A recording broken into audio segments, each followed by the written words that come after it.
Assalamualaikum warahmatullahi wabarakatuh. Selamat malam, salam sejahtera untuk kita semuanya. Om Swastiastu, Namo Buddhaya, Rahayu.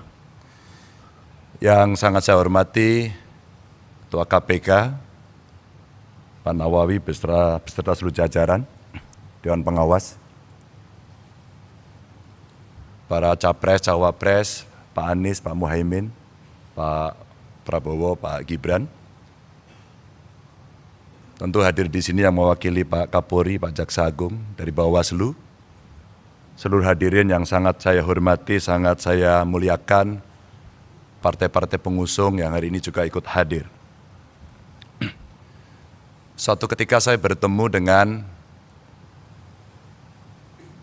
anak buah, pangkatnya rendah. Saya bertanya sangat simpel sekali. Kenapa Anda korupsi? Disuruh, Pak. Kalau kamu disuruh, pimpinanmu minta, katakan 100. Berapa yang kamu cari? 200, Pak. Yang 100 buat siapa? Buat saya.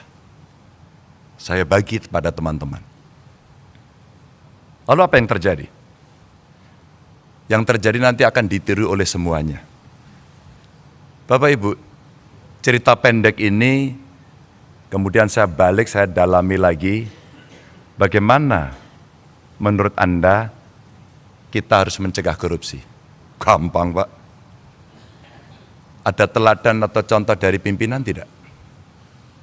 Pak, kalau tidak ada, jangan mimpi tinggi-tinggi, jangan ngomong muluk-muluk. Karena itulah sebenarnya praktek yang dihadapi dalam birokrasi. Bapak Ibu sekalian, kejadian itu kira-kira di tahun 2014. Dan di tahun 2013 KPK pernah datang dalam sebuah kontestasi pilkada di Jawa Tengah. Sebuah pertanyaan disampaikan pada calon-calon kira-kira seperti ini.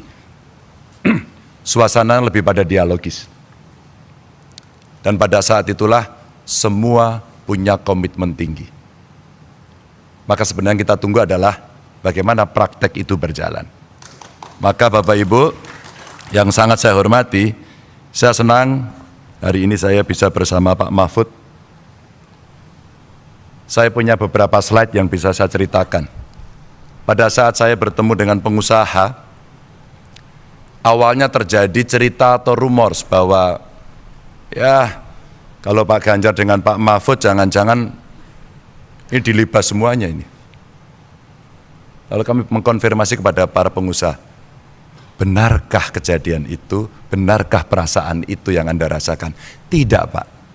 Kalau kami berusaha dan ada kepastian hukum, maka pada saat itulah sebenarnya kenyamanan kami akan terjaga. Kami hanya memberikan contoh saja, bahwa komitmen itu ditunjukkan dengan evidence base. Dengan sebuah bukti seperti apa yang tadi ditampilkan di depan. Yang berikutnya juga, bagaimana kemudian dari komitmen itu mesti kita wujudkan dalam gerak nyata. Kami sebut sebagai gaspol.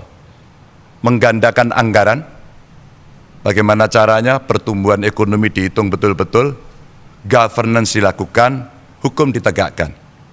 Pasti pendapatan akan mengalir dengan baik, karena potensi kita tinggi.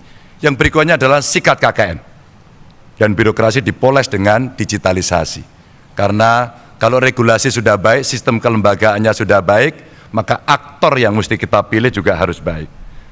Maka pada tingkat berikutnya Bapak Ibu, kami punya beberapa catatan yang bisa saya sampaikan kepada Bapak Ibu sekalian. Inilah beberapa cara mencegah menurut kami. Yang pertama, digitalisasi sistem keuangan, dan dengan cara digitalisasi sebenarnya penghematan bisa dilakukan. Transaksi tunai itu sulit untuk dilacak, maka mesti ada pembatasan. Kalau tidak salah yang 100 juta itu mesti jadi komitmen. E-budgeting, e-planning untuk transparansi dalam birokrasi menjadi sebuah kewajiban. Dan tentu saja transparansi anggaran, transaksi yang jelas asal-usulnya, serta anggaran yang benar-benar harus sampai pelaksana mesti dikontrol dari pemimpin tertinggi. Dan itulah dashboard yang dibutuhkan setiap hari untuk pemimpin melihat, memimpin pemberantasan korupsi secara langsung. Maka penguatan kelembagaan bisa dilakukan dengan, kalau tadi disampaikan Pak Gufron, koordinasi di antara kelembagaan yang ada. Dari APH, kewenangan penuh untuk investigasi yang mengembalikan independensi KPK. Dan ketika KPK independen, maka menjaga independensi dan integritas oleh aparatur di KPK itu penting. Tidak untuk bisa diintervensi oleh siapapun. Kejaksaan, kepolisian juga bisa mendorong transparansi proses untuk masyarakat dan penegakan hukum yang bebas dari intimidasi. Dan tentu saja instrumen LHKPN. Bapak Ibu, LHKPN bukan cerita yang sulit. Kami di ruangan ini pernah bersama-sama dengan DPRD pada saat itu mendapatkan penghargaan. Karena ketika macet ternyata kuncinya gampang. Undang KPN, suruh ngisi saat itu, selesai semuanya. Dan inilah pola-pola yang kita lakukan ketika koordinasi, supervisi, dan pencegahan kita lakukan. Melibatkan pemerintah dan KPK dan dunia usaha termasuk dunia pendidikan adalah cara pencegahan yang bagus. Dan penguatan LHKPN itu didorong dengan memperkuat sistem whistleblowing dari masyarakat yang dijamin kerahasiaannya dan tentu dengan anonim dan evidence based yang memang betul-betul terjadi. Bapak Ibu, regulasi yang punya efek jera ini betul-betul mesti didorong agar konflik kepentingan bisa kita jaga untuk tidak terjadi adanya konflik itu. Dan tentu saja menegakkan kode etik, lalu mengawasi kekayaan yang tidak sesuai dengan profil tadi di LHKPN, dan meminimalisasi rangkap jabatan. Dan lalu, kalau itu tidak jera, deterrent efeknya adalah memiskinkan koruptor. Saya kira Nusa Kambangan tempat terbaik untuk itu. Dan Bapak Ibu, wajib pengenaan tambahan pasal terkait dengan TPPU dan pengesahan RUU perampasan aset. Inilah respon yang bisa kita berikan dengan cara yang cukup gamblang. Bapak Ibu sekalian, sekali lagi, komitmen ini bisa berjalan kalau ada contoh. Maka sinergi antar lembaga menjadi penting. Kenapa TNI menjadi penting? Kita melihat yang illegal ekonomi, termasuk tadi tambang-tambang ilegal, apalagi yang di perbatasan, rasanya penegak hukum perlu dibantu. Karena situasi-situasi yang sulit, yang kadang-kadang mereka di-backup oleh kekuatan-kekuatan yang luar biasa, maka tindakan luar biasa juga harus bisa dilakukan, tanpa itu tidak akan berjalan. Peningkatan transparansi untuk penanganan kasus korupsi sehingga orang tahu sampai di mana, berjalan atau tidak, dan mempererat koordinasi antara penegak hukum yang tadi disampaikan, termasuk cross-check berkala anggaran dari seluruh lembaga yang mengelola anggaran, termasuk publikasi hasil audit lembaga. Ini untuk meningkatkan kepercayaan masyarakat. Apapun dalam pemerintahan, dalam kekuasaan, kepercayaan adalah nomor satu. Kalau tidak merosot, KPK sendiri mengakui itu. Inilah rebound yang mesti kita lakukan, karena penanganan korupsi bukan hanya tanggung jawab KPK, tapi tanggung jawab kita semua.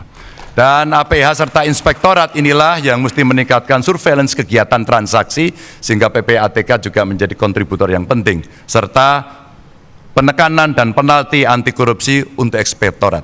Bapak Ibu, cerita-cerita inilah yang kemudian bisa kita berikan untuk memberikan kepada masyarakat keyakinan apa yang mesti kita kerjakan agar kita bisa melakukan itu dengan baik.